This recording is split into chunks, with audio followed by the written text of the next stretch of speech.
Sabay-sabay natin alamin ang mga kaganapan na nangyayari sa ating bansa.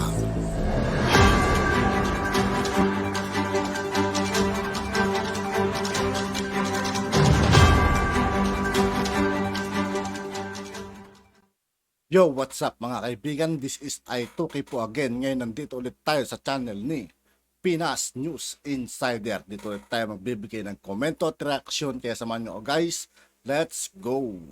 Ito ang balita ngayon. Viral ngayon sa mundo ng social media. Ang di umano'y balitang isang napakagandang balita. Pagsisikap ni Pangulong Bongbong Marcos sa pagpunta sa iba't ibang bansa.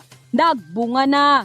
Dahil mismong Pangulo ng European Commission ang bumisita sa bansang Pilipinas para magbigay ng isang napakagandang balita. Tiyak na iiyak na naman ang mga anti-Marcos na kumikwestiyon sa pagpunta ng Pangulo sa iba't ibang bansa. Pero bago ang lahat, kung bago ka pa lamang, sa lahat ng hindi pa nakasubscribe mga kaibigan kay Pinas News Insider, mag-subscribe na po tayo at huwag nyo rin pong kalimutan mag-subscribe dito sa aking channel.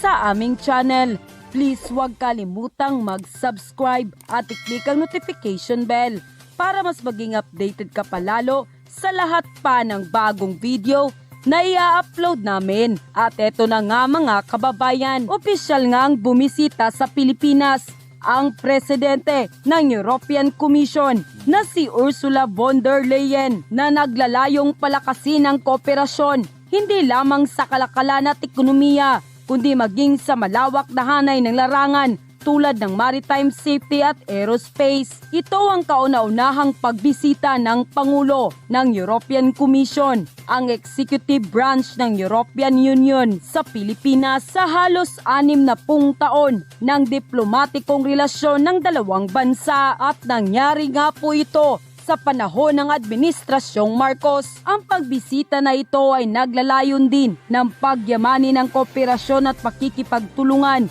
sa iba't ibang sektor ng mutual na interes, kabilang ang kalakalang ekonomiya, pag-unlad, maritime klima at kapaligiran, kooperasyon sa kalawakan at digital connectivity. At isa nga po sa highlight ng kaganapang ito ay ang paglagda sa isang bilateral na kasunduan sa Joint Declaration on the Green Economy Program sa pagitan ng Pilipinas at European Union na nagkakahalaga ng kalahating bilyong euro.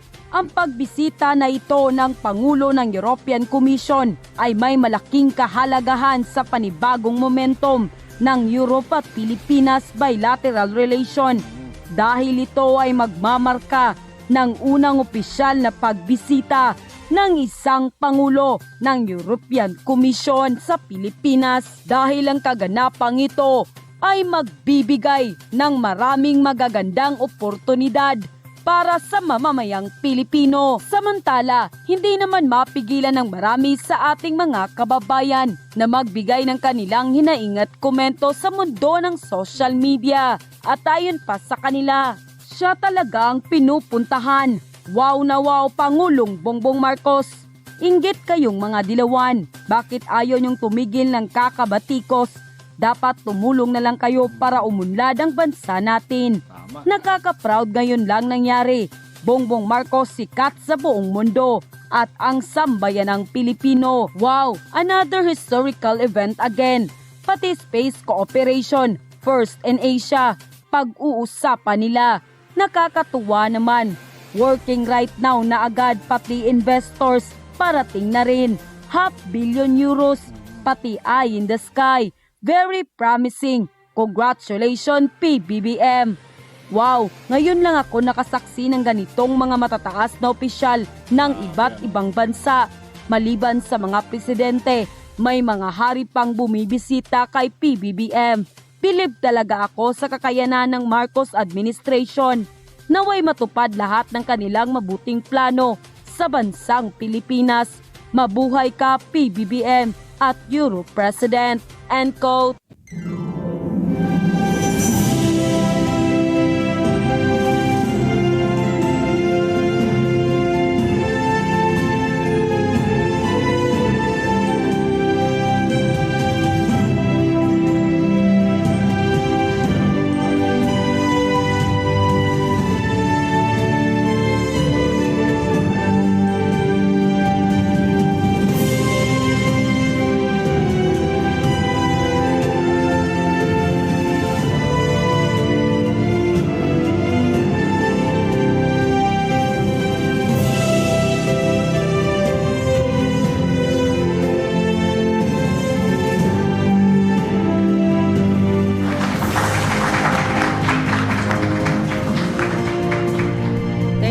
very much, President Marcos. Thank you very much for welcoming me here in the Philippines.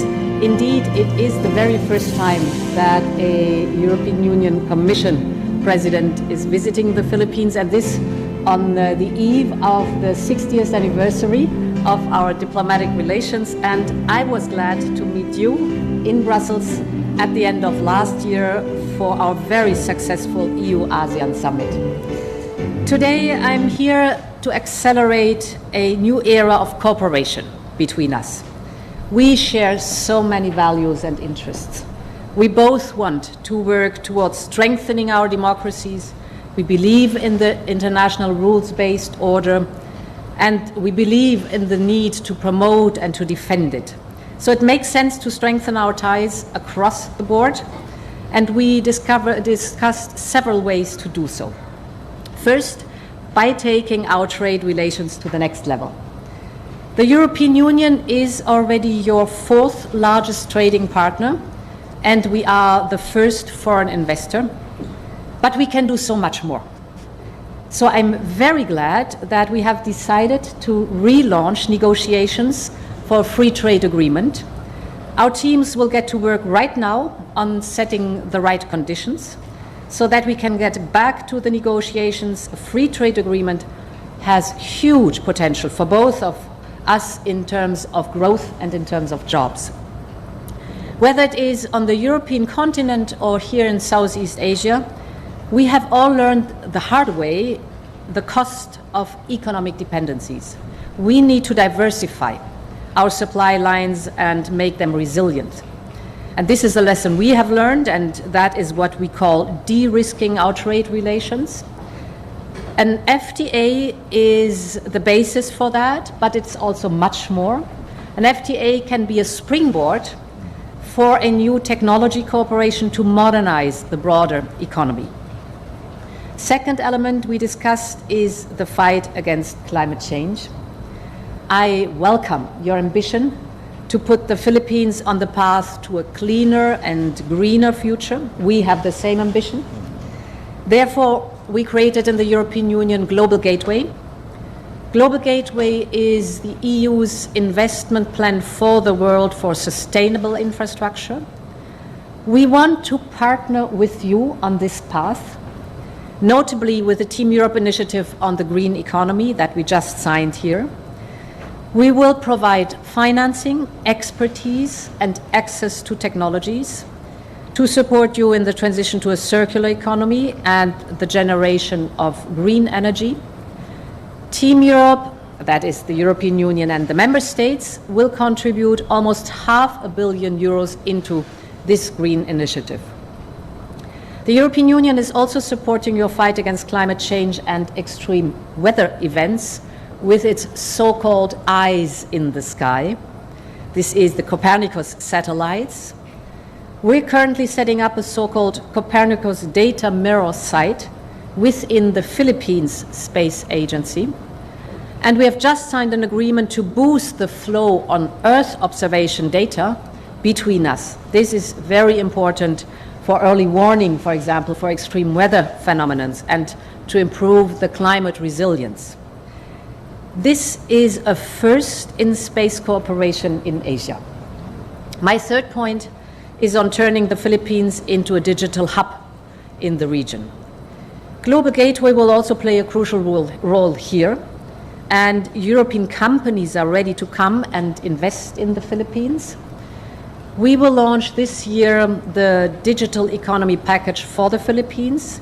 That is, we will work together on fast and reliable connectivity, with submarine cables, on cybersecurity training, and on deployment and development of 5G. We are also working on a possible extension on a submarine cable that we plan to build between the European via the Arctic to Japan. And this cable could go all the way down to Southeast Asia, and we believe that it could go via the Philippines.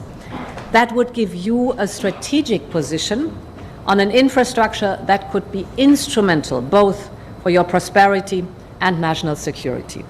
We will stay in close contact on this. My fourth point is on critical raw materials. We need them for our clean and digital future. Here too, the Philippines have a great potential, and we want to work in partnership with you. So let us start by identifying projects that we would develop your local mining industry, supporting your communities, and that contributes to a secure global supply of critical raw materials. Our existing partnerships on critical raw materials do not only invest in extraction, but across the whole value chain. We share technology and knowledge, we train the local workforce, and we empower local communities. And of course, we abide by the highest environmental standards. My final point is on cooperating on security. The global geopolitical landscape is changing. It is volatile, it is more threatening. Authoritarian leaders show that they are willing to act on their threats. Russia's war of aggression against Ukraine shakes the foundation of the international order. It is in violation of the UN Charter and the fundamental principles of international law, such as territorial integrity and sovereignty. And this is why Europe supports Ukraine's brave fight against the aggressor, because the illegal use of force cannot be tolerated, not in Ukraine, not in the Indo-Pacific. Security in Europe and security in the Indo-Pacific is indivisible. Challenges to the rules-based order in our interconnected world affect all of us.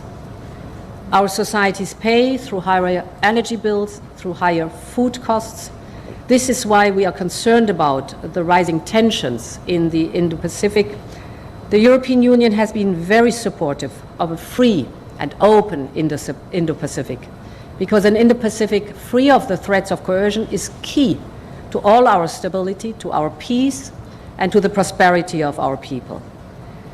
The European Union underlines that the 2016 award of the Arbitral Tribunal on the South China Sea is legally binding, and that it provides the basis for peaceful resolving disputes between the parties.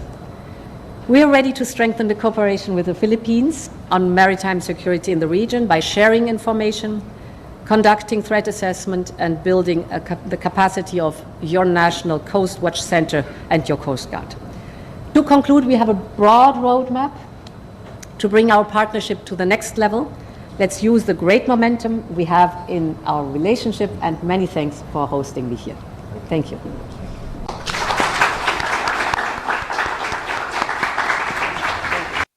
At yun nga po mga kaibigan, dito po nagtatapos ang ating reaction video. Muli, ako po si I2K ng Sundalo ng Tunggalo at 811. Maraming salamat sa patuloy na pagsuporta. Yeah, peace out.